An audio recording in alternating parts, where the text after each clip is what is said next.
Alright, hello everybody, my name is Lauren Allen, and this is my Pre-calc 11-13 fall video homework. So before we get into everything, I just kind of want to go over what we're going to be covering.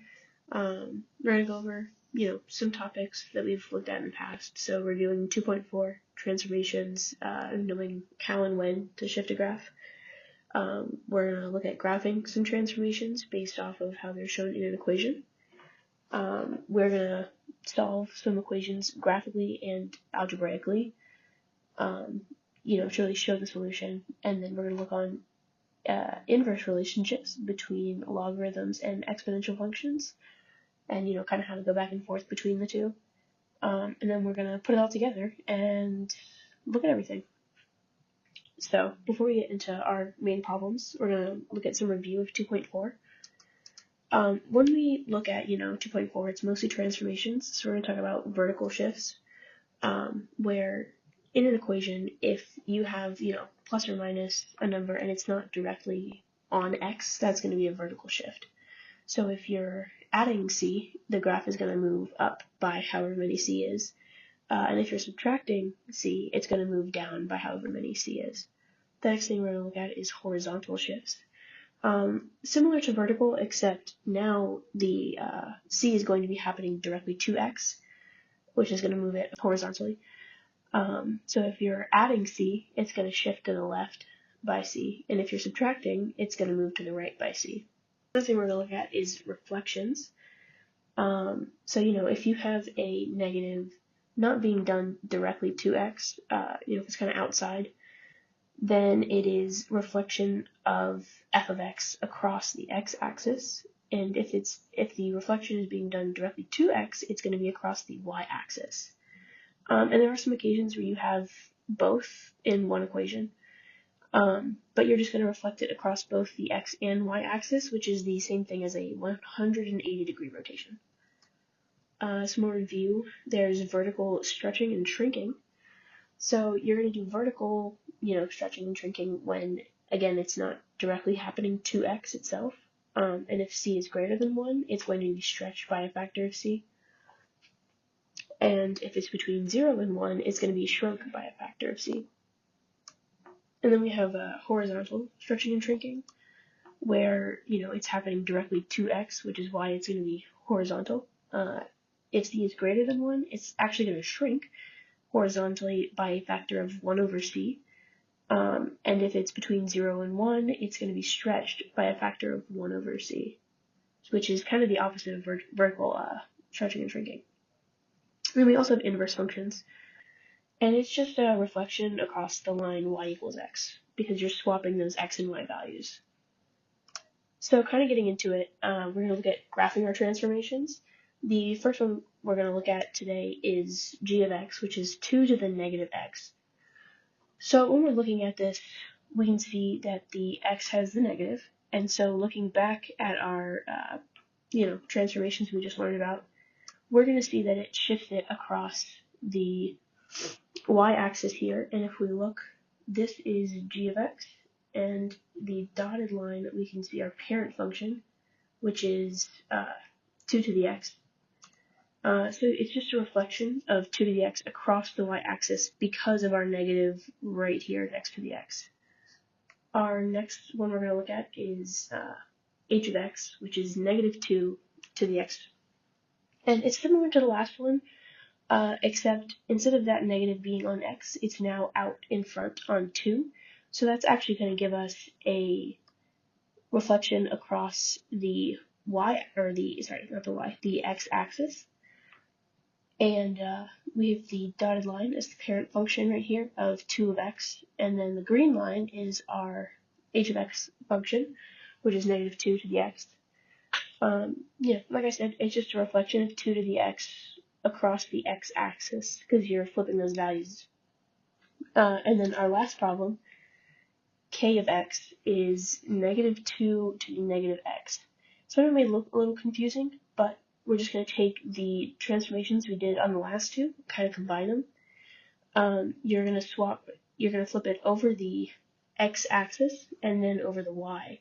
So we have our parent function right here, just like the other graphs on that dotted line.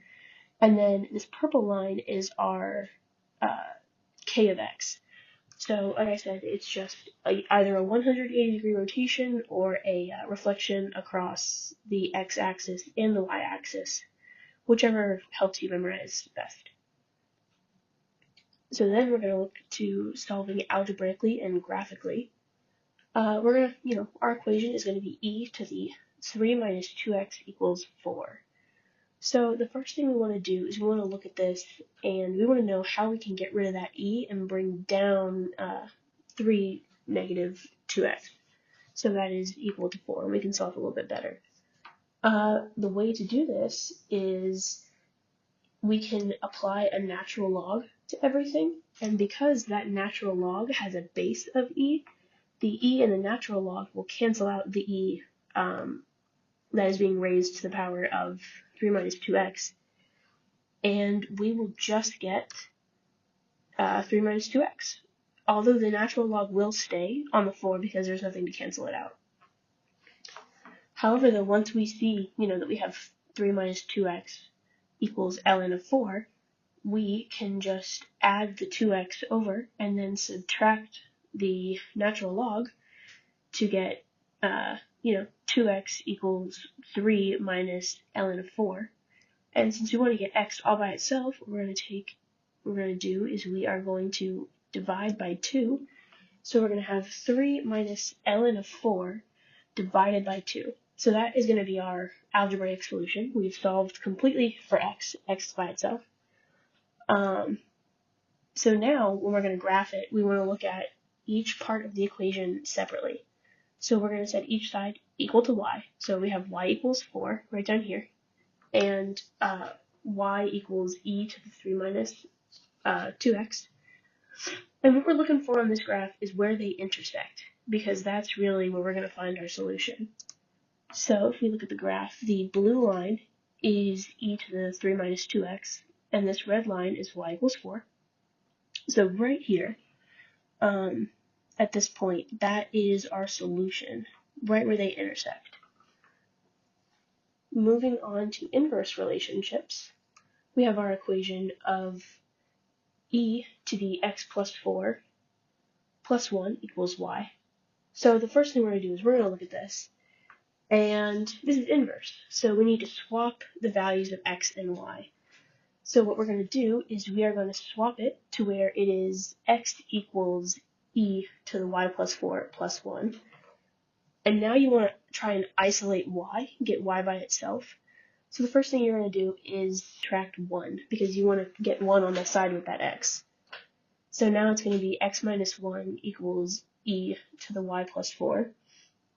And now you want to get rid of this e right here. So we're going to do the same thing we did with the last problem. We're going to add a natural log in. That natural log with the e will cancel out. So it'll be just the ln of x minus 1 equals y plus 4. And now we have, we don't have anything really stopping the y, just a simple subtraction of 4 over. And we have ln of x minus 1 minus 4 equals y, which is our inverse function. So here we've kind of successfully managed to get an exponential function into a logarithm just by working through the steps of inverse relationships. If we want to look at it on a graph, we're going to look at, the initial function of e to the x plus 4 plus 1, and then ln of x minus 1 minus 4, which is the inverse we found. And then y equals x, just to kind of show that inverse relationship and how it's reflected.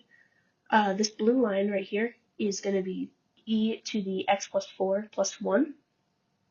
And then this red line right here is going to be ln of x minus 1 minus 4.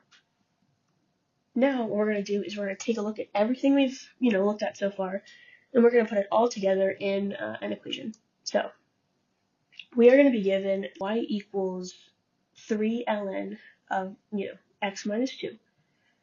So when we want to look at the domain of this, we can see that the domain of all natural logs, and really all logarithms in general, is going to start off at 0 to infinity. So what really changes this one and why it's 2 is because we have this horizontal shift to the right. We have x minus 2, so that's going to take us back 2 notches. And instead of our asymptote being at 0, where it normally would be for a log, it's actually at 2 now. And we're going to start from 2 to infinity, so that's going to be our domain. We have like I said, we have a vertical asymptote at x equals 2. Transformations, a horizontal shift to the right by 2. And then we have this 3 out here, which, like we talked about earlier back in the review, because it's not directly affecting the x, it's going to stretch vertically by 3. And then that negative is going to be a reflection across the x-axis. We have intercepts. And, you might be thinking, oh, well, it's 2 in the equation. Why is it an intercept at 3? Well, when you look at logarithms, they're always going to have their x-intercept at 1. So when we push the equation back 2, the intercept is no longer going to be at 1. We're going to push that intercept back 2 as well, and now it's going to be at 3. Our inverse equation for this is going to be e to the negative x over 3 plus 2 equals y. We're going to look at it on some graphs real quick. So, we have our standard function, which is the negative 3 ln x minus 2. We have our inverse function, which is e to the negative x over 3 plus 2. And then again, we just have that x equals y to kind of just show how they really are inverse. This purple line is going to be our e to the negative x over 3 plus 2. And then this green line right here is going to be our natural log function. So negative 3 natural log of x minus 2, and then this dotted line, again, is just x equals y, just to kind of show that they are, the inverse relationship between them. So after looking at all of that, we're done. Now you can effectively look at an equation and figure out its transformations, how that affects the graph, the domain, the range, x-intercepts, all that kind of stuff, and solve equations algebraically and compare that to the graphical solution. About comparing, we're really just looking, what do the numbers say versus where do they intersect on the graph. That is all for today. I hope you all have a great day. Bye.